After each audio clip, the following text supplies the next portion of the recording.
ఓం శాంతి. ఈరోజు Murali date 4 April 2024. బాబా చెప్తున్నారు, మధురమైన పిల్లల్లారా, గృహస్థు వ్యవహారంలో ఉంటూ పారలౌకిక తండ్రి నుండి సంపూర్ణ వారసత్వాన్ని తీసుకోవాలి.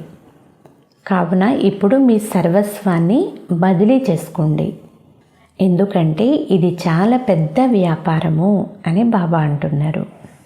ఈరోజు మురళిలోని ప్రశ్న, ఏ విషయంలో డ్రామా జ్ఞానము పిల్లలైన మీకు చాలా సహాయం చేస్తుంది? సమాధానము, ఏదైనా శారీరక జబ్బు వచ్చినప్పుడు డ్రామా జ్ఞానం పిల్లలకు చాలా సహాయం చేస్తుంది. ఎందుకంటే ఈ డ్రామా ఉన్నది ఉన్నట్లే పునరావృతం అవుతుంది అనేది మీకు తెలుసు. ఇందులో ఏడవలసిన అవసరము, గుండెలు బాదుకునే పనియే లేదు. కర్మల లెక్కాచారం చుక్తా కావాలి. 21 జన్మల సుఖం ముందు ఈ దుఃఖము అసలు లెక్కలోకే రాదు. జ్ఞానం పూర్తిగా లేదు అంటే చాలా వ్యాకుల పడతారు, విలవిల్లాడిపోతారు. ఓం శాంతి. భగవాను వాచ, ఎవరికి తమ సొంత శరీరం లేదో వారిని భగవంతుడు అని అంటారు. భగవంతునికి నామారూప దేశ కాలాలు లేవని కాదు, అలా కాదు, భగవంతునికి శరీరం లేదు. మిగిలిన ఆత్మలన్నింటికీ తమ తమ శరీరాలు ఉన్నాయి. ఇప్పుడు తండ్రి చెప్తున్నారు, మధురాతి మధురమైన ఆత్మిక పిల్లలు స్వయాన్ని ఆత్మగా భావించి కూర్చోండి. ఆత్మయే వింటుంది, పాత్రను అభినయం చేస్తుంది. అలాగే శరీరము ద్వారా కర్మ చేస్తుంది, కానీ ఆత్మ సంస్కారాలను తీసుకుని వెళ్తుంది. మంచి చెడు కర్మల ఫలమును కూడా ఆత్మయే శరీరంతో అనుభవిస్తుంది. శరీరము లేకుండా ఆత్మ ఏమీ అనుభవించలేదు. అయితే తండ్రి చెప్తున్నారు, స్వయాన్ని ఆత్మగా భావించి కూర్చోండి. బాబా మనకు వినిపిస్తున్నారు, దానిని ఈ శరీరం ద్వారా ఆత్మలైన మనం వింటున్నాము. భగవాను వాచ, మన్మనాభవ, దేహ సహితముగా దేహ సర్వధర్మాలను త్యజించి స్వయాన్ని ఆత్మగా భావించి తండ్రిని స్మృతి చేయండి. ఈ విషయాన్ని గీతా భగవంతుడైన తండ్రి ఒక్కరే చెప్తారు. భగవంతుడు అంటే జనన మరణ రహితులు. తండ్రి అర్థం చేయిస్తున్నారు, నా జన్మ అలౌకికమైనది. నేను ఇతనిలో ప్రవేశించినట్లు ఇలా ఎవ్వరూ జన్మ తీసుకోరు. ఇది చాలా బాగా గుర్తుపెట్టుకోవాలి. అంతా భగవంతుడే చేస్తారు అని కాదు. పూజ్యులు, పూజారులు, రాళ్ళు, రప్పలు అన్నీ భగవంతుడని కాదు.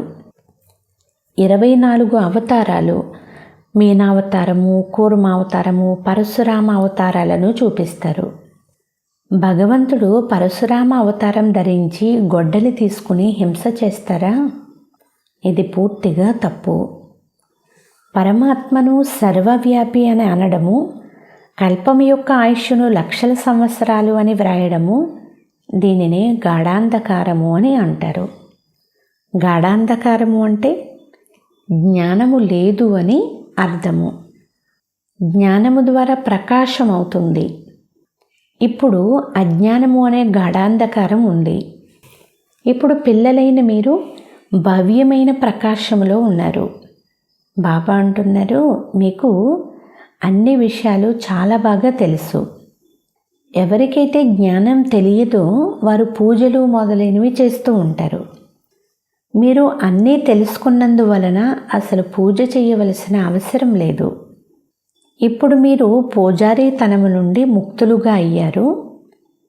పూజ్య దేవీ దేవతలుగా అయ్యేందుకు మీరు పురుషార్థం చేస్తున్నారు.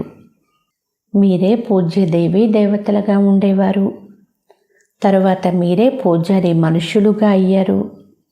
మనుష్యులలో అసురీ గుణాలు ఉన్నందువలన మనుషులను దేవతలుగా తయారు చేశారు అనే గాయనం ఉంది.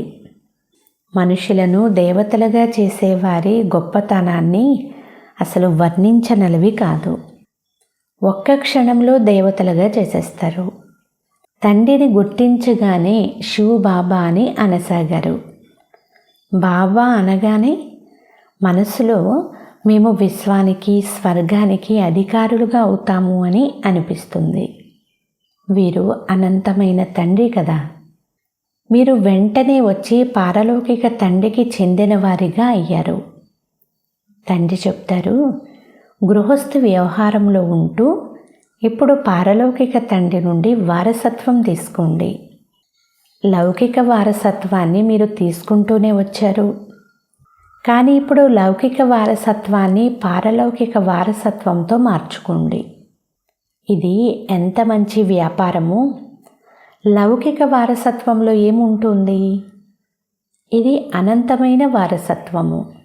దీనిని పేదవారు వెంటనే తీసుకుంటారు, పేదవారిని దత్తు తీసుకుంటారు. తండ్రి కూడా పేదల పెన్నిది కదా. నేను పేదల పెన్నిదిని అని గాయనం కూడా ఉంది అని బాబా అంటున్నారు. భారతదేశము అన్నింటికంటే పేద దేశము. నేను భారతదేశంలోనే వస్తాను, వచ్చి వీరిని ధనవంతముగా చేస్తాను. భారతదేశ మహిమ చాలా గొప్పది.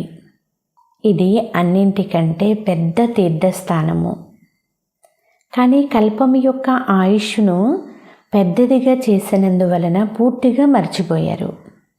భారతదేశం చాలా సంపన్నంగా ఉండేది అని, ఇప్పుడు పేదదిగా అయిపోయింది అని అర్థం చేసుకుంటారు. పూర్వము ధాన్యము మొదలైనవన్నీ ఎక్కడి నుండి విదేశాలకు వెళ్ళేవి. కానీ ఇప్పుడు భారతదేశం చాలా పేద దేశము అని భావించి సహాయం చేస్తారు. ఎవరైనా పెద్ద ఆసాములు అంటే వ్యాపారస్తులు జీవితంలో ఓడిపోయి దేన స్థితిలో ఉన్నప్పుడు పరస్పరంలో అంతా కలిసి వారికి సహాయం చేస్తారు కదా. ఈ భారతదేశము అన్నింటికంటే ప్రాచీనమైనది. భారతదేశమే స్వర్గంగా ఉండేది. మొట్టమొదట ఆది సనాతన దేవీ దేవత ధర్మం ఉండేది. కానీ సమయము చాలా ఎక్కువగా చేసినందువలన తికమక పడతారు. భారతదేశానికి ఎంతో సహాయం కూడా చేస్తారు. తండ్రి కూడా భారతదేశంలోనే రావాలి. మనము తండ్రి ద్వారా వారసత్వం తీసుకుంటున్నామని పిల్లలైన మీకు తెలుసు. ఈ బ్రహ్మ చేసిన విధంగా లౌకిక తండ్రి ఆస్తిని ఇచ్చి పారలౌకిక తండ్రి గారి ఆస్తిని తీసుకుంటున్నాము.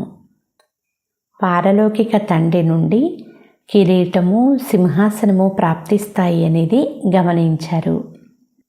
మరి ఆ చక్రవర్తి పదవి ఎక్కడా? ఈ తుచ్చమైన గాడిద బరువు ఎక్కడా? తండ్రిని అనుసరించండి అని చెప్పబడుతుంది. అసలు ఆకలితో మరణించేదే లేదు. తండ్రి చెప్తున్నారు, నిమిత్తులుగా ఉండి సంభాళించండి. తండ్రి వచ్చి సహజ మార్గాన్ని తెలియచేస్తారు. పిల్లలు చాలా కష్టపడ్డారు, అందుకే తండ్రిని ఓ పరంపిత పరమాత్మ దయచూపండి అని పిలుస్తారు. దుఃఖములో అయితే అందరూ స్మరిస్తారు, సుఖములో ఎవ్వరూ తండ్రిని స్మృతి చెయ్యరు. ఎలా స్మృతి చెయ్యాలో కూడా తండ్రి ఇప్పుడు మీకు తెలియచేస్తున్నారు. మీకు స్మృతి చేయడం కూడా రాదు కదా, నేనే వచ్చి మీకు తెలియచేస్తాను. పిల్లల్లారా, స్వయాన్ని ఆత్మగా భావించి పారలౌకిక తండ్రినైన నన్ను స్మృతి చేస్తే మీ పాపాలు కట్టయిపోతాయి. స్మరణ చేసి చేసి సుఖాన్ని పొందండి. తనువు యొక్క కలహ క్లేశములన్నీ తొలగిపోతాయి. శారీరక దుఃఖములన్నీ తొలగిపోతాయి. మీ ఆత్మ మరియు శరీరము రెండూ పవిత్రముగా అవుతాయి. మీరు అటువంటి కాంచనముగా ఉండేవారు. తర్వాత మళ్ళీ పునర్జన్మలు తీసుకుంటూ ఆత్మ పైన తుప్పు ఏర్పడిపోతుంది. తరువాత బంగారంలో కల్తీ చేసినట్లుగా శరీరము కూడా పాతదే లభిస్తుంది. స్వచ్ఛమైన బంగారంతో తయారయ్యే ఆభరణం కూడా స్వచ్ఛముగానే ఉంటుంది. అందులో మెరుపు ఉంటుంది. కల్తీ బంగారంతో తయారైన ఆభరణము నల్లగా అయిపోతుంది. తండ్రి చెప్తున్నారు, మీలో కూడా మలినం చేరి ఉంది. ఇప్పుడు ఆ మలినాన్ని యోగ బలం ద్వారా తొలగించుకోవాలి. బాబా అంటున్నారు, తండ్రితో యోగం జోడించండి. చదివించే వారితో యోగం జోడించాలి కదా. వీరు తండ్రి, టీచరు, సద్గురువు మరియు సర్వస్వము. వారిని స్మృతి చేస్తే మీ వికర్మలు వినాశనమవుతాయి. అంతేకాదు వారు మిమ్మల్ని చదివిస్తారు కూడా. పతిత పావనులు, సర్వశక్తివంతులు అని మీరు నన్నే అంటారు. కల్పకల్పము తండ్రి ఇలాగే అర్థం చేయిస్తారు. మధురాతి మధురమైన అపురూపమైన పిల్లలు, మీరు 5000 సంవత్సరాల తరువాత వచ్చి కలిశారు, అందుకే మిమ్మల్ని అపురూపమైన వారు అని అంటారు. ఇప్పుడు మీరు ఈ దేహ అహంకారాన్ని వదిలి ఆత్మాభిమానులుగా అవ్వండి. తండ్రి తప్ప ఎవ్వరూ ఇవ్వలేని ఆత్మజ్ఞానమును కూడా ఇచ్చారు. ఆత్మజ్ఞానమును తండ్రి తప్ప మనుషులెవ్వరూ ఇవ్వలేరు. సన్యాసులు, ఉదాసులు, గురు గోసాయిలు మొదలైన వారెవ్వరికీ తెలియదు. ఇప్పుడు ఆ శక్తి లేదు. సర్వుల శక్తి తగ్గిపోయింది. మొత్తం వృక్షమంతా శిథిలావస్థను పొందింది. ఇప్పుడు తిరిగి కొత్తగా స్థాపన అవుతుంది. తండ్రి వచ్చి వెరైటీ వృక్ష రహస్యాన్ని అర్థం చేయిస్తారు. మొదట మీరు రామరాజ్యములో ఉండేవారు. మీరు ఎప్పుడైతే వామ మార్గంలోకి వెళ్తారో అప్పుడు రావణ రాజ్యం ప్రారంభమవుతుంది అని చెప్తారు. తర్వాత ఇతర ధర్మాలు వస్తాయి. భక్తి మార్గం ప్రారంభమవుతుంది. ఇంతకుముందు మీకు తెలిసేది కాదు. మీకు రచయిత, రచనల ఆది మధ్యాంతాల గురించి మీకు తెలుసా అని అడిగితే ఎవ్వరూ తెలపలేరు. తండ్రి భక్తులకు చెప్తున్నారు, మీరిప్పుడు నిర్ణయించుకోండి, బోర్డు పైన కూడా వ్రాయండి. పాత్రధారి అయి ఉండి డ్రామా దర్శకుడు, రచయిత మరియు ముఖ్య పాత్రధారి ఎవరో తెలుసుకోలేదు అంటే అటువంటి పాత్రధారిని ఏమంటారు? మనం ఆత్మలము భిన్న భిన్న శరీరాలను ధరించి ఇక్కడ పాత్రను అభినయించేందుకు వస్తున్నాము అంటే తప్పకుండా ఇది నాటకమే కదా. గీత తల్లి, శివుడు తండ్రి, మిగిలిన వారంతా రచన. గీత నూతన ప్రపంచాన్ని సృష్టిస్తుంది. నూతన ప్రపంచాన్ని ఎలా స్థాపిస్తారో ఎవ్వరికీ తెలియదు. నూతన ప్రపంచంలో మొట్టమొదట మీరే ఉంటారు. ఇది పురుషోత్తమ సంగమయుగి ప్రపంచము. ఇది పాత ప్రపంచము కూడా కాదు, అలాగని నూతన ప్రపంచము కూడా కాదు. ఇది సంగమ యుగము. ఇది బ్రాహ్మణుల శిఖ. విరాట రూపంలో శివబాబాను కూడా చూపించరు. శిఖ అయిన బ్రాహ్మణులను కూడా చూపించరు. మీరు పైన శిఖను కూడా చూపించారు. బ్రాహ్మణులైన మీరు కూర్చుని ఉన్నారు. దేవతల తర్వాత క్షత్రియులు, ద్వాపరంలో కడుపు నింపుకునే పూజారులు, తరువాత శూద్రులుగా అయిపోతారు. ఇది పల్టీల ఆట. మీరు కేవలం ఆ పల్టీ ఆటను స్మృతి చెయ్యండి.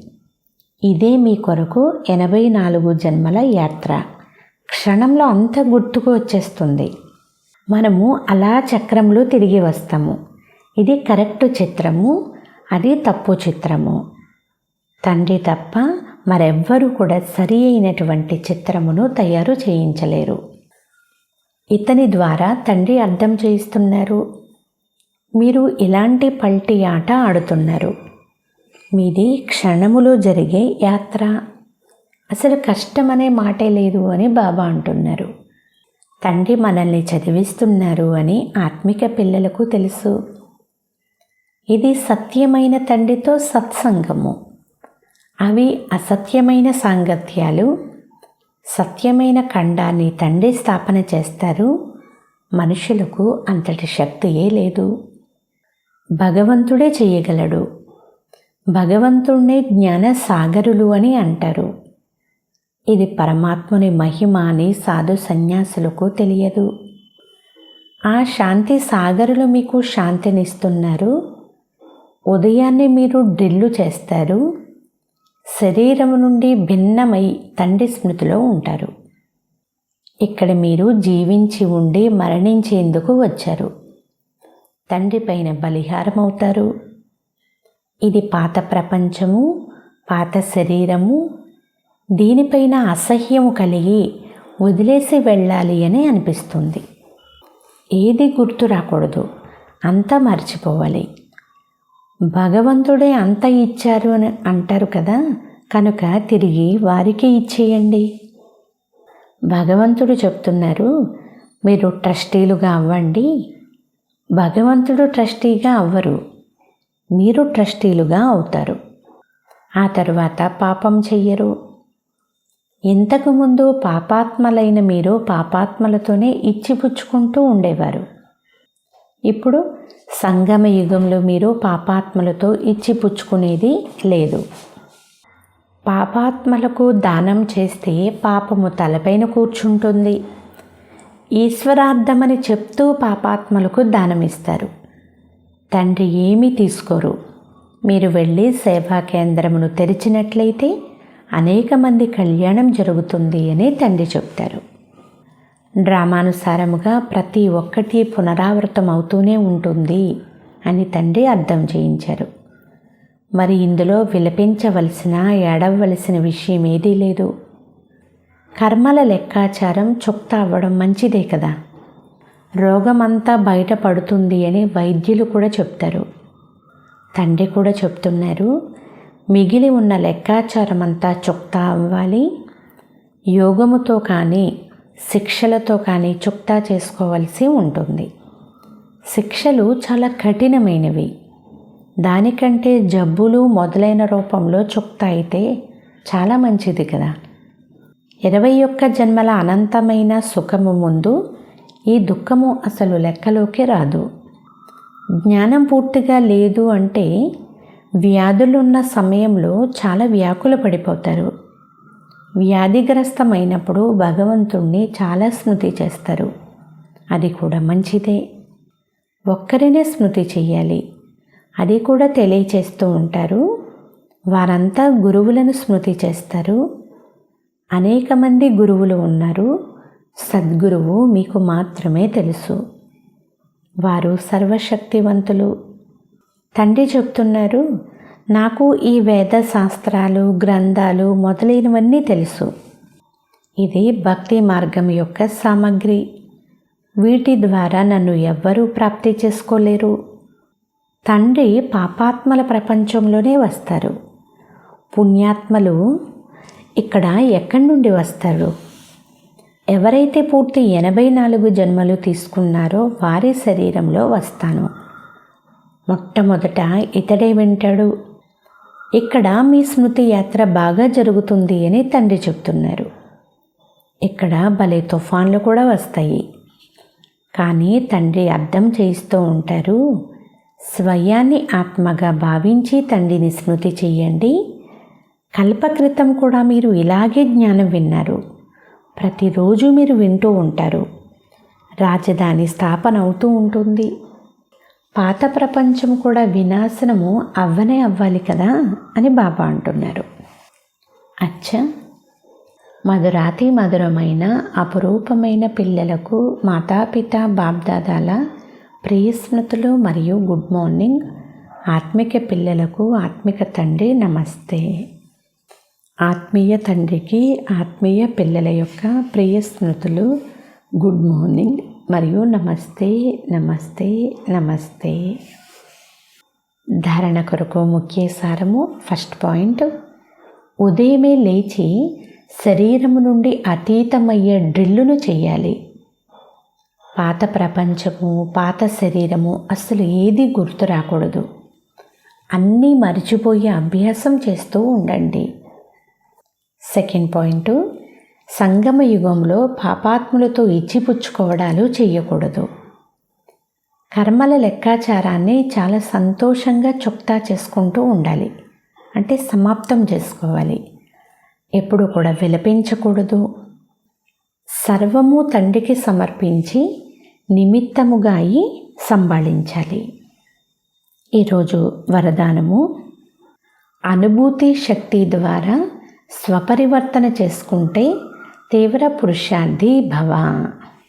ఏ పరివర్తనకైనా సహజమైనటువంటి ఆధారము అనుభూతి చేసే శక్తి, అంటే రియలైజేషన్ పవర్. ఎంతవరకు అసలు ఈ శక్తి రాదో అంతవరకు అనుభూతి అనేది జరగదు. ఎంతవరకు అనుభూతి జరగదో అంతవరకు బ్రాహ్మణ జీవితం యొక్క పునాది కూడా శక్తిశాలిగా ఉండదు. ఉమంగ ఉత్సాహాల నడవడిక కూడా ఉండదు. ఎప్పుడైతే అనుభూతి చేసే శక్తి ప్రతి విషయం యొక్క అనుభవిగా చేస్తుందో అప్పుడు తీవ్ర పురుషార్థులుగా అవుతారు. అందుకే బాబా అంటారు, అన్నిటికంటే చాలా పెద్ద అథారిటీ ఏమిటి అంటే అనుభవము అనే అథారిటీ. అనుభూతి చేసే శక్తి సదాకాలానికి సహజంగానే పరివర్తన అనేది చేయిస్తుంది. అంటే ఏదైనా ఒకసారి విన్నది మర్చిపోవచ్చు, ఈ కనుల ద్వారా చూసింది మర్చిపోవచ్చు. కానీ జీవితంలో ఎప్పుడైనా ఏదైనా ఒక మంచి అనుభూతి జరిగింది అంటే అది మాత్రం సదా గుర్తుండిపోతుంది. అందుకే బాబా అంటున్నారు, అనుభూతి చేసే శక్తి సదాకాలానికి కూడా సహజంగానే పరివర్తన అనేది తీసుకుని వస్తుంది. అందుచేత ఈ అనుభూతి శక్తిని పెంచుకుని స్వయాన్ని పరివర్తన చేసుకుంటూ ఉన్నట్లయితే మనం తీవ్ర పురుషార్థుల యొక్క లిస్టులోకి వెళ్తాము. స్లోగన్: స్నేహం యొక్క స్వరూపాన్ని సాకారంలో ఎమర్జ్ చేసుకుని బ్రహ్మాబాబా సమానముగా అవ్వండి. అచ్చా, ఓం శాంతి.